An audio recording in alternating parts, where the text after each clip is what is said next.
Հայր ջան բարելուս, հուսով եմ լույսը բարի կլինի մեր ազգի համար,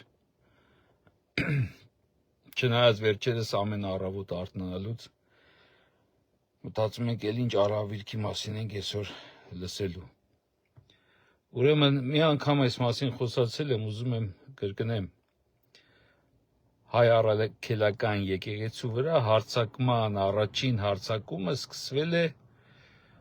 1999 թվականի հոկտեմբերի 27-ին։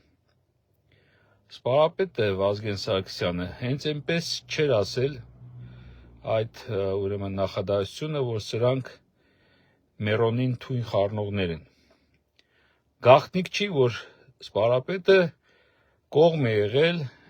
Գարեգին Բ-ի ընտրությանը, որ նա ցանկացել է, որպեսզի կաթողիկոս դառնա Գարեգին II-ը,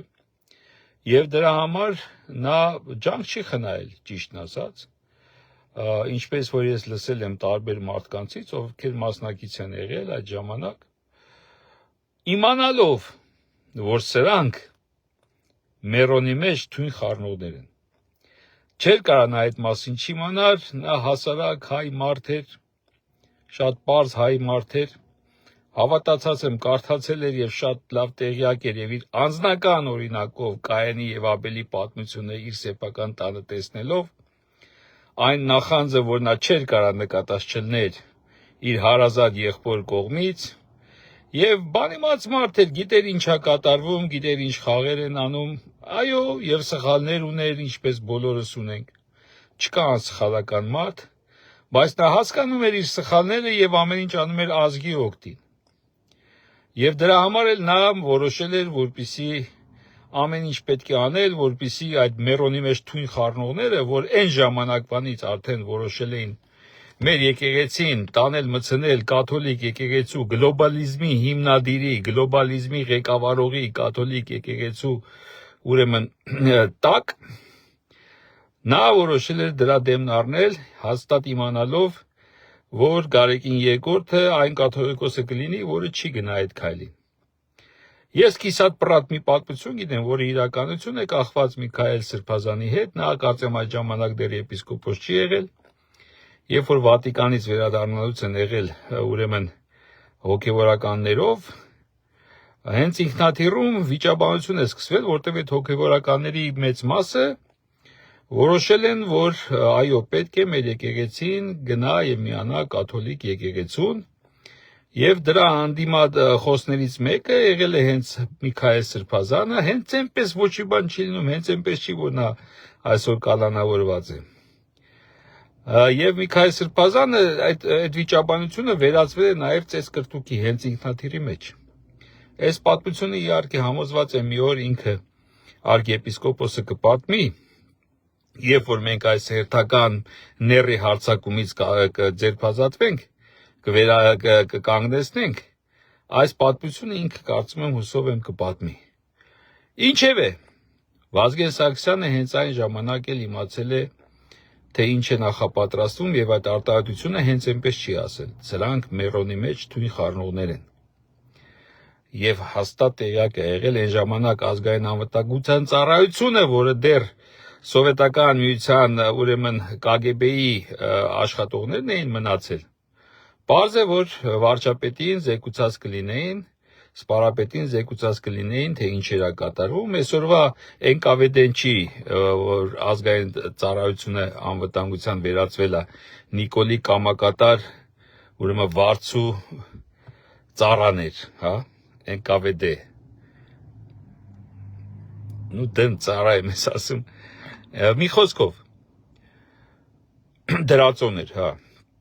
վարձու դրածոներ։ Ինչևէ, ինչ էի ասում։ Վազգեն Սարգսյանը այդ ամեն ինչին տեղյակ է եղել եւ հենց այնպես չի,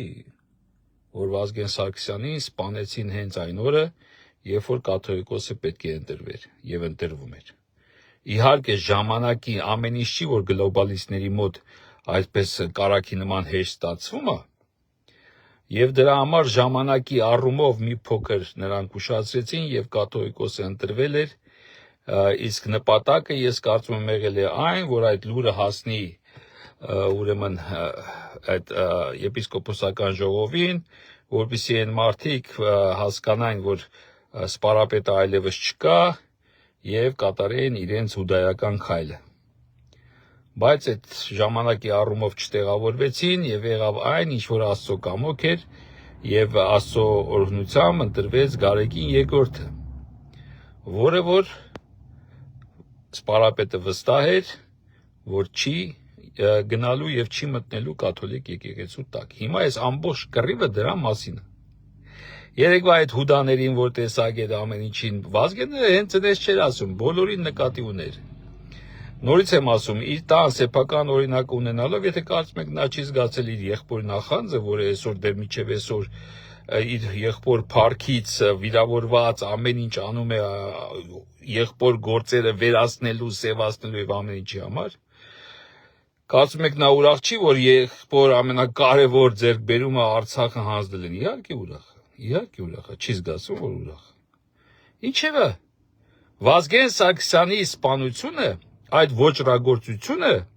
հենց առաջին հարձակումն էր մեր եկեղեցու վրա։ Հենց պլանավորված է եղել, իմ կարծիքով նպատակն էլ դա է եղել, որպեսզի ազդեն ընտրության վրա, որպեսզի իրենց գլոբալիստական նկատառումներով, իրենց գլոբալիստական նպատակներով ընտրվի հենց Մերոնի, մեր հայոց Մերոնի, առաքելական եկեղեցու Մերոնի մեջ թույն խառնել, այսինքն մեզ տանել, մտցնել գլոբալիստների հիմնադիր, գլոբալիստների ղեկավար, ուրեմն կաթոլիկ եկեղեցու տակ։ Եվ այդ պատերազմը, տեսեք, մենք հայերի նման սիրում ենք ամեն ինչը հապճեպ անել։ Շատ կարճ ենք մտածում։ Նրանք այդպես չեն։ Նրանք դանդաղ գնում են իրենց նպատակին։ Եվ եթե կասկածում եք նրանց ունակությունների մեջ, եթե կասկածում են, որ գլոբալիստները ունակ են հենց այն ժամանակվանից, հասկացած լինելու, որ ամենամեծ խոչընդոտը, ամենասուր ոսկորը գլոբալիստների կոկորտում, ների գալուստը խոչընդոտող, հետաձգող, միակ ազգն ու հավատքը դա մենք ենք, ուզում եք հավատացեք, ուզում եք մի հավատացեք։ Հենց մեր հավատքն է, որ խոչընդոտում է Ների Գալստյանը։ Որտեւ Աստված ասել, եթե մի հոգի ընդեղ լինի, երկու հոգի լինի իրական հավատացյալներ, դա թույլ չի տալու։ Իսկ մենք նրա ընտրյալ ժողովուրդ ենք, այո, մենք ընտրյալ ժողովուրդ ենք, այո, հենց այնպես չի, որ մենք առաջինը պետականորեն ընդունել ենք մեր կրոնը, ընդունել ենք Հիսուս Քրիստոսին որպես փրկիչ, եւ հիմա ամեն ինչ պետք է արվի, որպեսզի այդ հիմքը, ամեն ինչ քանդելու համար պետք է հիմքը քանդել, որ հիմքը չքանդես, վրան նորից կառուցում են, հիմքը մենք ենք։ Եվ դրա համար այսօր մի զարմացեք հոգիները սատանային վաճառած սրիկաներից։ Այո, կլինեն նրանք ինչը Վազգենը այդքան միամիտ չգիտեր ինչ էր ասում։ Մերոնի մեջ թույն խառնելու համար պետքա Մերոնի հետ գործ ունեցողների մեջ մարդիկ ունենան։ Եվ նա արդեն գիտեր, որ եկեղեցին ցավոք սրտի ներսում ունի այդ հուդաները, որոնք էլ այդ թույնը պետք է խառնեն, եւ այսօր արդեն բացահայտ են այդ թույնը ուզում խառնել։ Եկել է ժամանակը բացահայտվելու եւ բացահայտվում է։ Եվ սա Աստծո գործն է, որպեսզի մենք տեսնենք, ճանաչենք։ Մեզ օգնում է Աստված, մեր աչքերը բացում է Աստված։ Մի վախեցեք։ Այլ ընդհակառակը ամրապնդվեք ձեր հավատքում եւ կանգնեք իզորուի պաշտպան մեր եկեղեցու։ Մի վախեցեք, ավելի լավ որ տեսնում եք, թիկունքից հարվածողներին ճանաչում եք։ Դրանից պետք չի ընկճվել։ Դրանից պետք է զորանալ։ Շատ կարևոր է, որ դու թշնամու ճանաչես։ Մանավանդ որ դեմքով տեսնես, որ պարզ Աստված բացում է բոլորիս, չեք հասկանում։ Սա Աստծո պատիժ է, այո։ Բայց այս պատժով նա մեզ փրկում է։ Այս պատժով նա մեզ արթնացնում է այդ թմբիրից։ Արթնացիր իմ սիրելի, իմ ընտրյալ ազգ։ միավորիր քո ուժերը, քո հավատքի։ Ինչի՞ չես ստացվում համախմբվել որևէ մի քաղաքական ուժ, որտեղ քաղաքական ուժի մեջ չի էս ամեն ինչը։ Այս ամեն ինչը մեր հավատքի շուրջ է։ Միավորումը պետք է լինի, ինչպես միշտ եղել է հազարամյակներ, հենց մեր հավատքի շուրջ։ Ասում են գաղափար, դրանից ավել գաղափար կա։ Դրանից ավելի հզոր գաղափար կա։ Այո, պետք է միավորվել մեր հավատքի, մեր եկեղեցու շուրջ եւ փրկել մեր եկեղեցին, մեր մերոնը այդ թույն խառնողներից։ Եվ պետք չի ընկճվել, մենք չենք իմանալու, թաքուն էին անելու։ Հիմա արդեն գիտենք ովքեր չպետք է մոտենան այդ մերոնին։ Այս ամեն ինչը ճակերտների մեջ հասկացեք, ճիշտ հասկացեք, բառացի մի հասկացեք, վերջերս ամեն ինչը սկսել են բառացի հասկանալ։ Նենց որ խառնվել իրար պետք չի ազգս։ Ընդհակառակը ապաշխարեք եւ շնորհակալություն հայտնեք Տեր Աստծուն մեր աչքերը բացելու, մեր թիկունքում թաքնված թշնամիներին մեզ ցույց տալու համար։ Ու մի ընկճվեք։ Բա որ մենք նախորոք իմանայինք ովքեր են մեր թիկունքում, բա մենք կպարտվենք։ Բա որ իմանայինք պատերազմի ժամանակ մեր մեջքից խփողները ովքեր են, բա մենք կպարտվենք։ Իհարկե չենք պարտվի։ Են ոսկի, են լույս տղաները մի երկուսը կգնային այդ թշնամիների գլուխը կուտեին, որպեսզի համ իրանք չզոհվեին, համ երկիրը բարի չգնար, չգիտեինք, պարտվեցինք։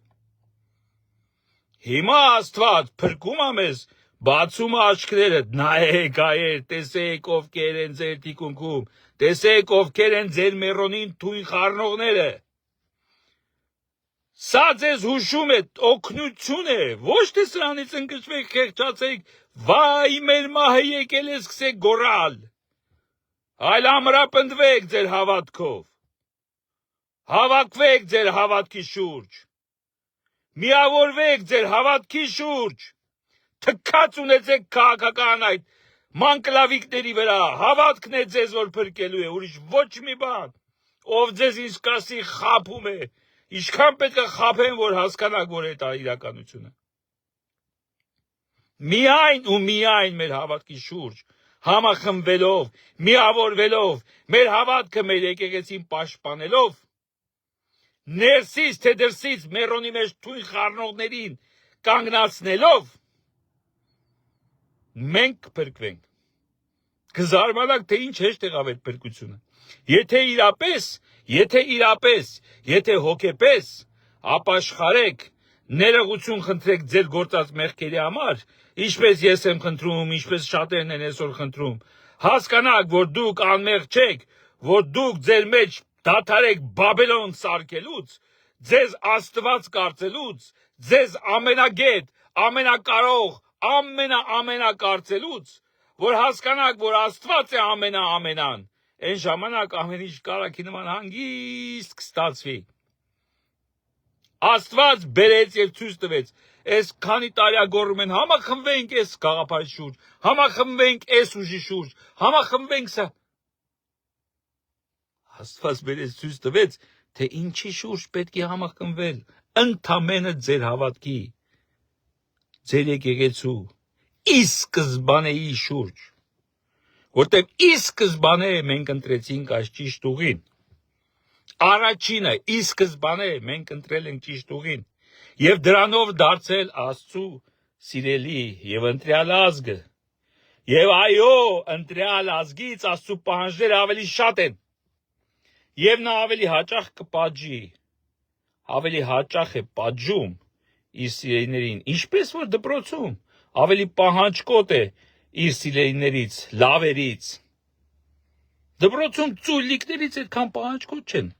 ուսուցիչները։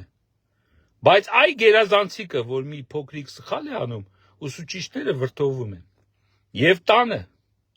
տան խելոք երեխայից ավելի պահանջկոտ են։ Են մեկին ասում են, դե չարաճիճին է, էլի։ Ես մեր տան չարաճիճին եմ եղել, գիտեմ։ Իմ եղբորից ավելի շատ էր պահանջկոտ, ավելի շատ պահանջկոտ են իմ եղբորից։ Գերազանցիկ էր, խելացի, սովորող եւ ամեն ինչա։ Ինձ ասում են, դե, արշակն է, էլի, չարություն պետք է անի, պիտի ջարդի։ եւ այլն եւ այլն։ Ինչի ես այս օրինակը բերեցի, որ հասկանաք, որ այո, մեզանից ավելի շատ է պահանջում մեր Տեր Հիսուս Քրիստոս։ Քանի որ ընտրյալն ենք, քանի որ սիրելին ենք, մեր հանդեպ ավելի պահանջկոտ է։ Ուրեմն հավաքվում ենք մեր հավատքի շուրջ։ Ուրեմն համախմբվում ենք մեր հավատքի, մեր եկեղեցու շուրջ եւ պաշտպանում այն մեր մերոնի մեջ թույն խառնող ցանկացողներից։ Աստված օգնական, Աստված զորավիք մեզ, մեր ազգին։ Առայժմ